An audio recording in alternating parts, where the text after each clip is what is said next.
Bienvenue sur la radio Best FM, 11h dans le studio, voici le journal. Au sommaire, baccalauréat 2018, les épreuves démarrent ce mardi. Au total, 157 687 candidats ont été enregistrés, dont 131 déjà exclus. Le comité régional de développement sur les 2 projets de construction de l'autoroute nous en parle, comme nous parlons également de l'affaire de la caisse d'avance du mairie de Dakar. Selon Cheikh Bamba Dièye, l'État a sali l'honorabilité de ce pays. L'international sport ferme cette principale édition. Ahmadouli à la présentation. Mise en onde par Adolphe Calomon, bienvenue. Bonjour à tous et comme nous vous le disiez en titre, les épreuves du baccalauréat 2018 ont débuté ce matin 17 juillet.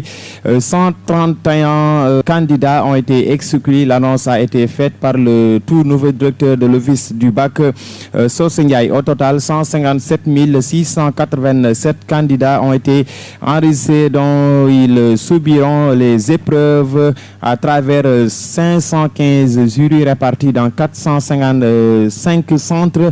Socé Ndiaye a précisé que 8216 examinateurs et 18 600 surveillants sont mobilisés pour un bon déroulement du baccalauréat. Tous les acteurs sont concernés, donc les syndicalistes et les inspections d'académiques ont été impliqués dans l'organisation. La traditionnelle tournée de l'inspection d'académique de Thiès ce matin dans les centres d'examen du baccalauréat s'est déroulée ce matin à l'inspection d'académique accompagnée du gouverneur de Thiès, et les représentants des syndicats ont visité 5 centres dont le lycée Malick Sy qui est le plus grand centre de la région. 4438 candidats répartis en 4 jurys. Le constat est général. Toutes les mesures ont été prises pour un bon déroulement des épreuves et nous disons donc bon sens aux candidats du baccalauréat. Best FM 101.2. Le gouverneur de région Amadou Sy a présidé hier au siège conseil départemental un comité régional de développement sur les projets de construction de l'autoroute côtière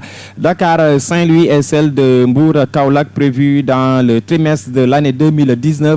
Cette réunion de partage et d'échange permet d'informer et de sensibiliser la population sur l'importance de ce projet. Amadou Sy, gouverneur de région, que je vous propose d'écouter. La région de Thiès, comme vous le savez, est en train d'accueillir beaucoup de structures qui sont en train soit d'être de continuation de Dakar ou d'être de nouveaux projets purement et simplement qui permettront de la restructuration de cette zone-là. La région de Thiès a accueilli l'aéroport international et il est nécessaire, naturel, que nous puissions voir de nouvelles structures naître pour la connectivité avec cet aéroport. C'est ainsi que nous avons Ila Touba. C'est ainsi aussi que nous aurons d'autres types de routes qui vont permettre de désenclaver totalement cette région de Thiès. Dans cette perspective, la côtière qui va de Dakar à Saint-Louis va pour une grande partie concerner la région de Thiès. Mais de la même manière, l'autoroute qui va aller jusqu'à Mbour va être poussée de l'avis de M. le Président Labi et sa volonté jusqu'à Fatick et Kaolack. Donc de ce point de vue, il nous était impérieux pour nous donc de réunir l'ensemble des parties prenantes. Aujourd'hui, ce qui nous concerne, c'est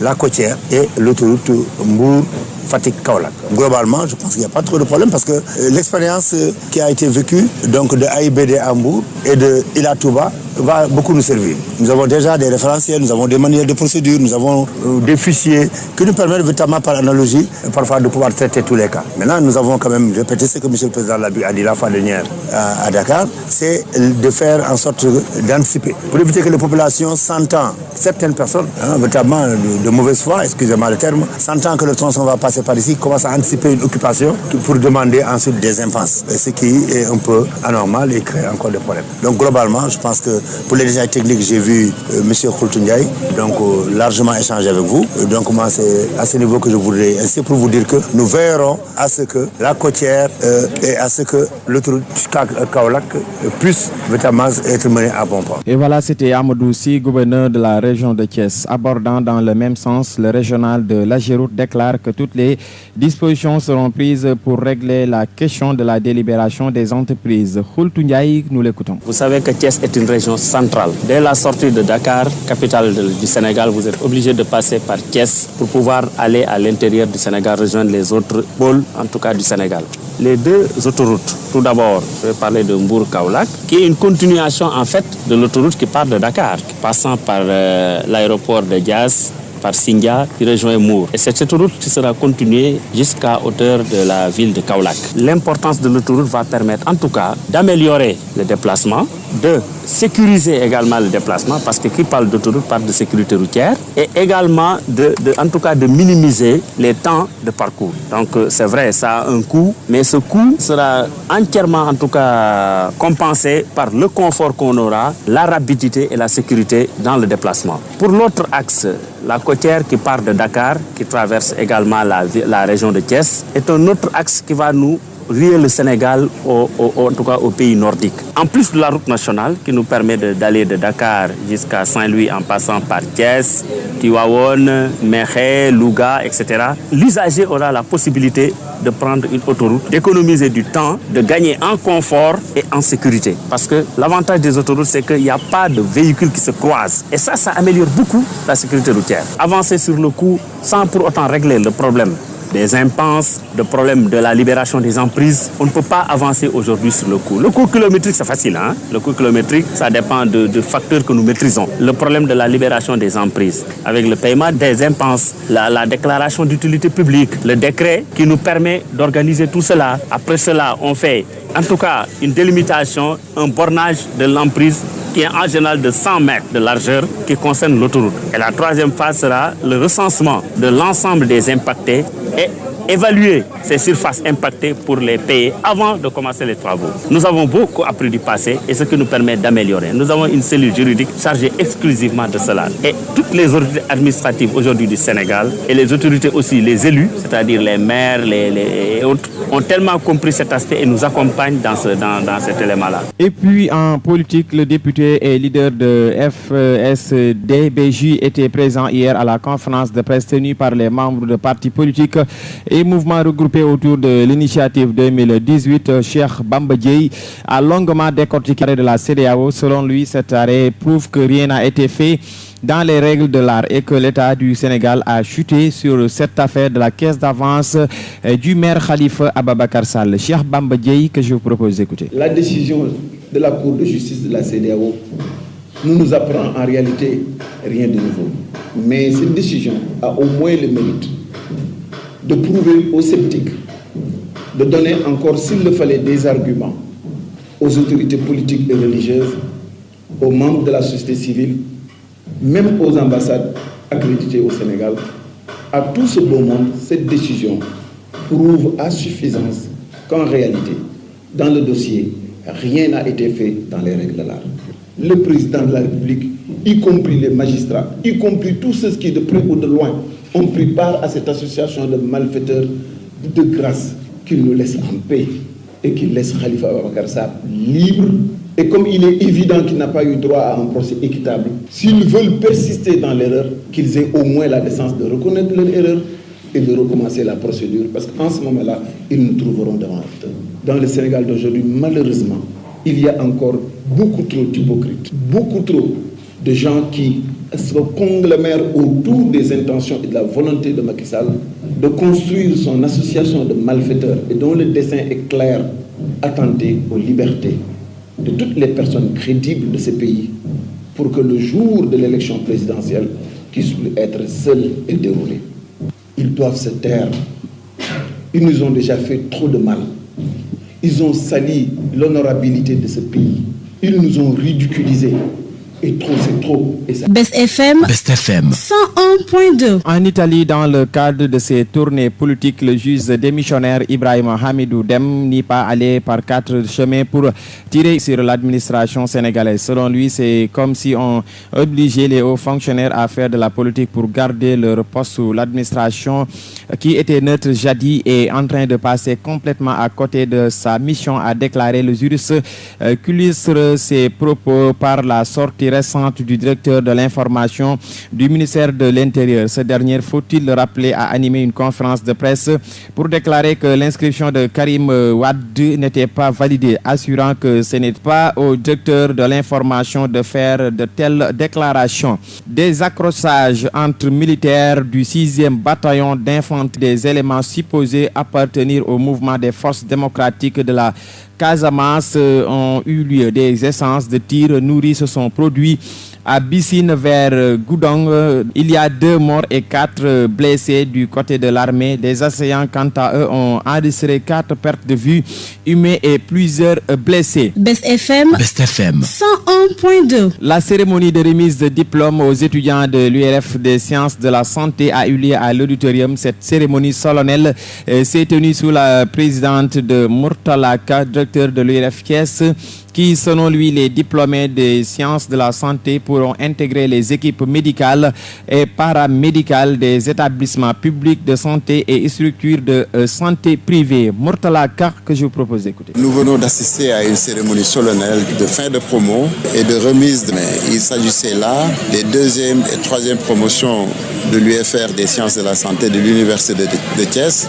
La première promotion ayant été baptisée au nom de Pape Ibra Samb, professeur Pape Ibra Samb, qui était le premier recteur. Et donc là, j'ai eu l'insigne honneur d'avoir été choisi par les étudiants pour être le parrain, pour être baptisé, pour que le nom de leur promo porte mon nom. J'en suis très heureux. Et je suis très ému puisque quand nous commencions cette aventure en 2007-2008, personne ne pouvait croire qu'on allait aujourd'hui former et arriver à avoir des docteurs en médecine d'une qualité indiscutable, des internes des hôpitaux d'une qualité tout aussi indiscutable et des internes des hôpitaux en quantité. Tout ceci suggère simplement que l'UFR Santé est un établissement de qualité qui est né dans des conditions extrêmement difficiles. Et quand on est formé en médecine, on a tout de même l'embarras du choix. Ça peut être lent au départ, on peut ne pas faire ce qu'on a envie de faire. Mais un médecin de qualité ne peut jamais chômer. La médecine, c'est déjà un métier hautement libéral. Il y en a qui choisiront d'aller en santé publique, mais il y en a beaucoup qui choisiront de faire des spécialités, soit et de rester soit dans le privé, soit d'aller monnayer leur talent, si vous voulez, ailleurs. Donc il y en a qui resteront aussi dans la fonction publique. En tout état de cause, c'est des médecins très bien formés. Nous en sommes là à la 3e promotion. Leur qualité est inattaquable, indiscutable. Donc nous sommes heureux. Nous sommes très, très, très heureux.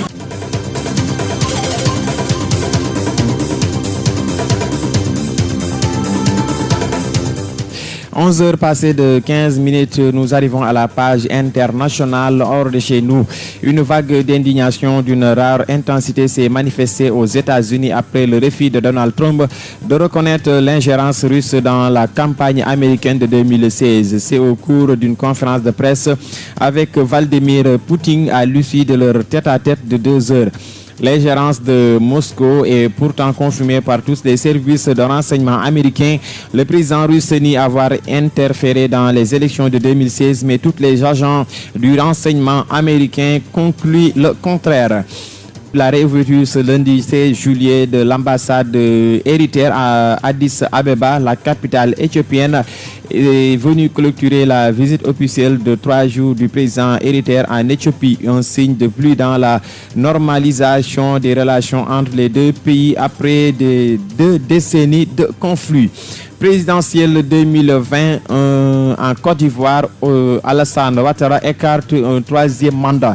Le président ivoirien Alassane Ouattara a été désigné ce lundi à Abidjan président du parti unifié au cours de l'Assemblée générale constitutive de cette formation politique. Le chef de l'État ivoirien, à qui il était prêté l'intention de se présenter pour le 3e mandat, a annoncé le transfert du pouvoir à une nouvelle génération en 2020. Nous devons travailler ensemble dans la paix et la cohésion pour transférer le pouvoir à une nouvelle génération en 2020, a déclaré le président Alassane Ouattara.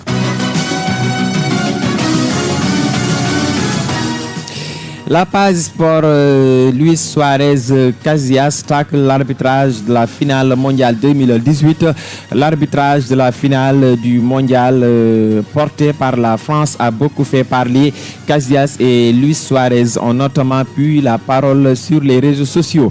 Le portier espagnol a écrit sincèrement: je ne comprends pas très bien l'utilisation du VAR. L'arbitre signale une faute sur Griezmann qui n'est pas. La France marque sur cette action, il ne se passe rien.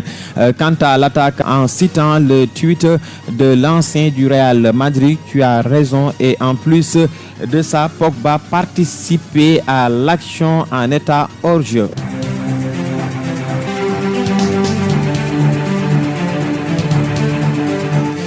Et voilà donc cette page sport met fin à cette édition que j'ai été ravi de vous présenter. L'information donc revient à 16h en Wolof. Excellente suite de programme avec DJ Ado sur la page animation musicale. Excellente suite des programmes et bonne journée.